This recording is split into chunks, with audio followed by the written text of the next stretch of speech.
So the Scarlet Witch's introduction into the Marvel Cinematic Universe is very exciting, not so much in the sense that she is going to be in the Avengers 2 Age of Ultron, especially when you consider that with the 10-issue limited series of the Age of Ultron storyline, she didn't really have a huge part. That storyline actually revolved around Wolverine, the Invisible Woman, and Hank Pym. But it's exciting for us because the Scarlet Witch was, and remains to this day, a fan favorite. She's been in Marvel Comics for quite some time and has engaged in storylines that have had long and far-reaching effects into the Marvel Comics universe as a whole. So unlike most of the Marvel characters that we've come to know and love, the backstory of the Scarlet Witch is actually very difficult to really ascertain unless you know where to look. With characters like Captain America, the Incredible Hulk, their backstories are told over a series of comics, but they are told over a series of comics that belong specifically to them. With the Scarlet Witch, we get her backstory over a series of comics, but the backstory, or at the very least the comics, seem to be disjointed, and you don't really know exactly where to go if all you're doing is looking for the backstory. In order to really understand the past, in order to understand what it was that led up to the Scarlet Witch becoming a member of the Avengers, we first have to go back to before she was born, and we actually need to do a discussion about her parents. So starting with Classic X-Men issue number 12, which was released in 1987, we learned that the biological parents of the Scarlet Witch were Max Eisenhart and Magda Eisenhart. Now, we do know that these two met up at some point during World War II in the Auschwitz concentration camp, but we don't really know how it was that they were able to form a relationship due to the fact that the concentration camp was sexually segregated, meaning that the sexes were kept away from one another. We do know that once Russian forces were able to liberate the camp, the two escaped to the Carpathian Mountains, where they married and eventually had a child, Anya Eisenhart. At some point along the line, Max Eisenhart and Magda Eisenhart leave the Carpathian Mountains and set up residence in a fishing port of sorts in a Russian territory. At this point, Max Eisenhart is looking for a forger, an individual that can create new identities for them, or at the very least for him, so that his wife can take his last name, and that no one will really know who they previously were. The forger creates a new identity for Max Eisenhart called Eric Lyncher, and of course we know that Eric Lyncher moves on to eventually become Magneto in the Marvel Comics. Around the time that they had first arrived, and I believe it may have actually been the first night, a fire erupts in the inn that they were staying at. Magneto arrives in time to save Magda, but he's unable to save his daughter Anya, due to the fact that the local members of the town, and some of them are involved in revenge, others are police detaining him and physically assaulting him, prevent his ability to rescue his daughter. In a fit of rage, and after his daughter burns to death, he kills almost everyone there. The only person that survives both the fire and Magneto's rage is his wife Magda. Of course, Anya had burned to death. Magda, after seeing the destruction that he had caused, fled. Now, we don't really know if she fled because of the fact that he had demonstrated powers that had really never been seen by her before, or because he had used his powers in such a way that it had caused extreme death and destruction. But we do know that Magda had left Magneto, and at this point, this brings an end to the backstory with Classic X-Men number 12. We pick up with the Avengers issues number 185 and 186 with the stories The Yesterday Quest and The Knights of Wundagore respectively. Now these were released in 1979, and these tell us what happens after Magda left Magneto. We do know that when Magda arrived at Wundagore Mountain after leaving Magneto, she was very, very far along in terms of her pregnancy. In fact, within a few weeks of arriving, she would actually give birth to Quicksilver and the Scarlet Witch. But we do know that at this point, Magneto was unaware of the twins, so we don't know if even Magda herself was unaware of her pregnancy when she left, or if she was aware, but due to the circumstances chose not to tell Magneto. What ends up happening is that Magda arrives at Wundagore Mountain, and she is aided with the birthing process by Bova the midwife. And Bova the midwife is a sentient and bipedal bovine, a cow. And she is actually one of several genetic experiments at the hands of a being named the High Evolutionary. And the High Evolutionary is, for all intents and purposes, the ruler of Wundagore Mountain, although we're not going to go too far into him. Suffice it to say that he plays a moderately important role in the life of the Scarlet Witch later on down the road. Around the time that Magda is giving birth, We also see two other individuals appearing. Robert Frank, who plays the character Whizzer, who has a very similar set of powers to Quicksilver, although he's not able to run as fast, and Madeline Joyce Frank, who is Miss America. And of course, her ability is to manipulate her jumping process, I think, using psionic means. But suffice it to say, Madeline Joyce Frank is, of course, pregnant. Shortly after Magda gives birth to Quicksilver and the Scarlet Witch, she leaves, and she takes off for parts unknown, but we don't really know what happens to her. It's presumed for the most part that she dies of exposure, but it's never been concretely stated by Marvel that this was the case. Suffice it to say, Madeline Joyce Frank, Miss America, dies during the birthing process, and the child is born stillborn. It is in fact dead. And so Bova takes Quicksilver and the Scarlet Witch and attempts to pass them off as the children of Madeline Joyce Frank to Robert Frank. Robert Frank, due to the mental devastation of knowing that his wife has died, rebukes the children.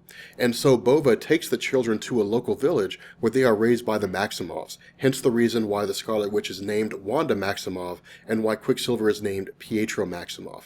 Picking up with Mystic Arcana issue number 3, we learned that an occult had foretold the coming of the Scarlet Witch as a representation of quite possibly the most powerful earthbound witch to have ever existed. At this time, the Scarlet Witch is around 11 years old maybe, and she is inducted, or is at least attempted to be inducted by this occult into their ranks in order to provide her with the training necessary for her to fulfill her goal. In the process of demonstrating their power, the service, or I guess the event, is interrupted by a being named Chthon. And Chthon had sensed the abilities of the Scarlet Witch and intended to use her as a means to reconstitute himself in the physical world. Of course, his goal ultimately fails, but in the process, he does endow her with a fraction of his power. Shortly after this, an event takes place where the Scarlet Witch's powers begin to manifest themselves, and an incident occurs whereby her Roma mother, her adoptive mother, is accidentally killed, and she is ran out of town along with her brother Quicksilver. In the origin stories of the Scarlet Witch and Quicksilver, Avenger Origins, we learn that there eventually comes a point whereby they are traveling together shortly after being forced out of their adoptive town. And they come across, again, another village whereby a man attempts to sexually assault the Scarlet Witch. Her powers kind of go ballistic and manifest, and she sets fire to a portion of the town. The superstitious crowd runs her out, but at the same time, Magneto appears, and Magneto claims that both the Scarlet Witch and Quicksilver are under his protection. Now, at this point, Magneto does not know that they are his children. However, once they are taken to his residence, some clues kind of begin to add up, and at the very least, Quicksilver comes to the belief that the potential exists that Magneto may be his father. However, at this point in time, Magneto really kind of presents himself as a messiah, or as a leader who will restore people of their kind to the rightful order and give them the kind of respect that they have long deserved, and to eliminate the kind of oppression that drove the Scarlet Witch and Quicksilver from their adoptive home, as well as the village in which Magneto had initially encountered them. As time progresses, they initially join the ranks of the Brotherhood of Evil Mutants, and chronologically, in the Marvel Comics, this is actually the first time that we see Quicksilver and the Scarlet Witch. They appear in X-Men issue number 4 in 1964, I think. And as a member of the Brotherhood of Evil Mutants, they come into conflict with both the X-Men and the Avengers. But eventually, as time progresses, they learn that Magneto himself is in fact the bad guy here.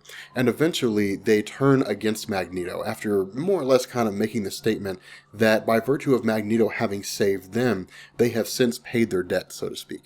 They eventually join the ranks of the Avengers. And this is where we see the Scarlet Witch really kind of bounce around and fluctuate a bit. We see her fall in love with a being named the Vision, who was actually an android that was created by Ultron for the purpose of destroying the Avengers. Shortly after this, we begin to see signs of the Scarlet Witch's mental instability, and we begin to see her becoming unhinged mentally. That is to say, she becomes mentally insane. And it is at this point that she begins to present herself as a threat to not only the planet Earth, Inhumans, and Marvel characters alike, but also to as a threat to the Marvel Universe as a whole. So the abilities of the Scarlet Witch can be very confusing if you're not an avid reader of Marvel Comics. The very base abilities of the Scarlet Witch, that is to say, her abilities before she encountered the Elder God Chthon, was the ability to manipulate energy, to create a wide array of effects, energy manipulation, force fields, so on and so forth. But once she interacts and once she comes into contact and is bestowed with a fraction of the power of the Elder God Chthon, she is now able to manipulate what's called chaos magic. And chaos magic is an extremely old, obscure, and very, very powerful and dangerous form of magic in the Marvel Comics. It is, in fact, the most powerful form of magic. And even Doctor Strange, the Sorcerer Supreme, the absolute authority for the most part with regards to magics and sorcery in Marvel Comics, was unaware that it actually existed. As the Scarlet Witch's powers begin to develop, as they begin to grow, and as this chaos magic begins to manifest itself within her, she begins to use it to produce what's called probability manipulation. Now, initially, she doesn't do this on purpose. It just happens. If she's in a state of high duress, her hexes will appear and different things will take place. But as she gains more control over probability manipulation, she finds herself being one of the most important characters with regards to the Avengers, simply because she's able to manipulate the probability that a particular circumstance will work out in their favor. Now, how it works out in their favor varies depending on the circumstances. Sometimes Ultron might short circuit, or sometimes an enemy might happen to look away at just the right time that it affords another member of the Avengers a chance to, to deal a critical strike. But eventually she comes into contact with a true witch named Agatha Harkness. And when I say Agatha Harkness is a true witch, I mean that in the very sense of the word. Agatha Harkness is not a mutant, and she's not an inhuman. She is, in fact, a true witch. And she has an expansive amount of knowledge with regards to magic. And she tutors the Scarlet Witch in the ability to manipulate her chaos magic.